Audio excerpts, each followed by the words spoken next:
you are given an education that only restricts you to your own faith, it does not necessarily inculcate in you a tolerance for other faiths. People have their own pathways to God.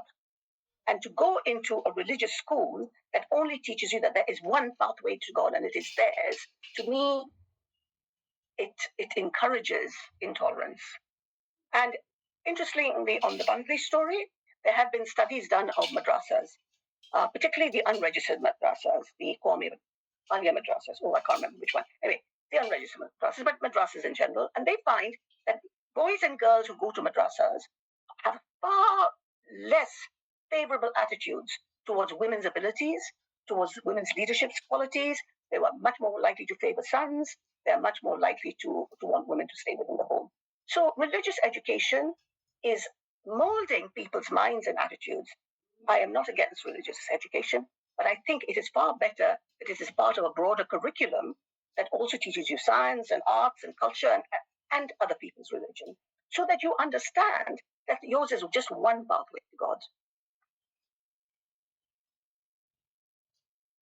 Thank you, Professor. And we have a lot of questions, so I think I'll take one last leg of question round, and I want to take the question by Minu Bala, who is a PhD scholar and who is joining from Punjab University, Chandigarh, and she's working on educated women's empowerment through higher education, and she wants you to elaborate a bit about your three-dimensional model of empowerment, which is agency, resources, and empowerment, and how and its application.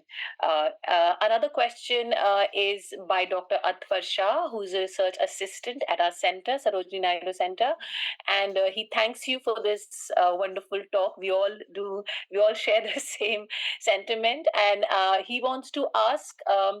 Has the ousting of Hasina really made Bangladesh paradox more sustainable by linking social gains to democratic renewal?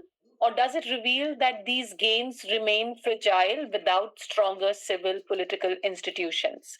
So will BNP change the scenario? And the youth, especially the youth, and the radicalization among the youngsters, and this is and Sara Azim, this question.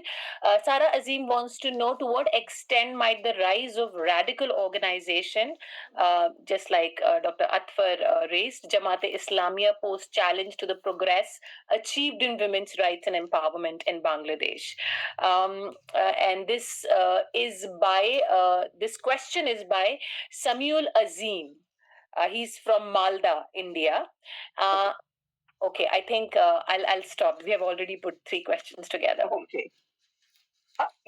This three-dimensional it's going to take a long time. But I would say if you're studying higher education, what I'm asking is what kinds of things have to be in place for women to be able to exercise a bit of greater control over their lives. And very critical in that control is their own sense of agency, or what people call the power within. So I think one of the things about education and good education is not only does it equip you to perhaps make your way in the world with confidence, whether it's in the political sphere, or the social sphere, or the economic sphere, but it gives you a certain degree of confidence about your ability to maneuver difficult tasks. I don't know about India, but in Bangladesh, ordinary people, put a great deal of value on education. They think education is what differentiates, the gentlefolk from the others. And that's not entirely true. But I do think, and I do think education has the power to transform people and transform societies.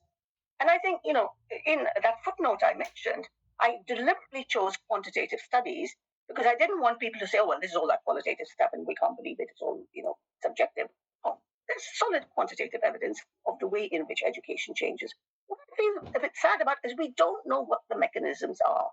We know that people go into school, they go into college, we know that they learn certain skills, but what else happens that someone who goes through the educational system comes out feeling a bit more self-confident, a bit more able to manage problems. Here, I want to add one thing. So I worked with a radical NGO called Nijra Kori, and I interviewed their women and their men. And they said things like, with Nijra Kori, we've learned to tell right from wrong. And I thought, how can that be? Why did you not know right from wrong? And actually, it turned out that up till now, they thought right was whatever society deemed it to be. Right was what social norms deemed it to be. What the popular education with Nijra Kori did and what may happen in formal educations is it allows you to think for yourself to a much larger extent, to exercise reason, to make judgments in a way that perhaps without that education you could not be able to do it. So,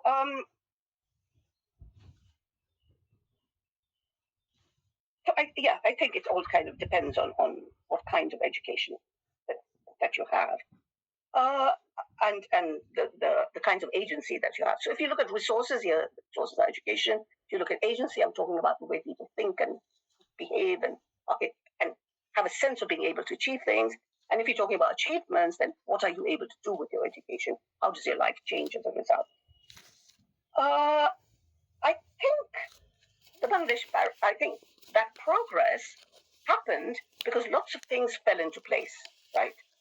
Those things can fall into place again. On the other hand, we have, and it addresses a third question as well. We have the rise of a radical organization, a radical Islamic organization that has very conservative ideas about, what women can and cannot do and what men can and cannot do. But what I find interesting about the Jamaat Islam is, their leaders have said some really stupid things, like, women who go out of the house are prostitutes. Or, we are going to have a government where women will get paid for 5 hours by their employer and for 3 hours to go home and work, and they'll be paid for by the government. No government is ever going to pay women for staying at home. But they think it's, it's popular. So, but I think one thing is interesting is that Jamaat has learned a few lessons from its past of never getting any votes. And there's an article you might want to look at in The Economist 2 or 3 issues ago, which said that the Islamists in Bangladesh wooed the electorate without mentioning Islam. That's not entirely true. But they are trying to be a bit more moderate. They are recognizing that Bangladesh is made up of many different kinds of people, different kinds of Muslims, as well as Hindus, as well as indigenous people, as well as Buddhists, and so on. So I hope that this is just not an act for political gains, and that once they get into power, they will, start forbidding people from doing anything. But they have been known to say, flying kites is immoral, watching television is immoral, just they seem to be very anti-joy. And I hope that that is something that will put the most of the electorate off. Since, as you know, Bangladeshis love their food, they love their culture, they love their singing and their dancing. So if we have your permission, I would like to take a couple of more questions, Professor Kabeer. Sure. Okay. So because we are obviously exceeding our Q&A round, but we have so many questions that, that we're compelled to, use this platform to, help our, research scholars and other students. So yes, so I will continue with your permission. So Professor Meher Fatima Hussain, who's a professor at our center, is of course thanking you for the lecture, and she wants to know about the functioning of Grameen Bank. And how that can be a model of development, and particularly with the focus on women. Then we have another student, perhaps, yes, Heda, who wants to know, do you think that Bangladeshi model of renegotiated is transferable to the Indian Muslim women, or does the minority status fundamentally change the dynamics of how patriarchy can be renegotiated? Yes, so that's an interesting question. And then we have somebody from Mauritius, so Sheila Gopal, who is thanking you for sharing your renegotiating strategies. It's not a question, just an appreciation. Okay. And one last question, Professor. This is by Dr. Suraya Tabassum, who is who is a professor at our center, and she is so she wants to know about Muhammad Yunus. and his work with women, SHG, and how it caught the international self-help group and how it caught the international attention, especially with the aspect of the model of agency and connection. But then in terms of women empowerment, she wants to know that the self-help group do they contribute much across the globe, and what is the scenario now in Bangladesh in terms of these self-help groups? Thank you. There's two questions about Grameen Bank.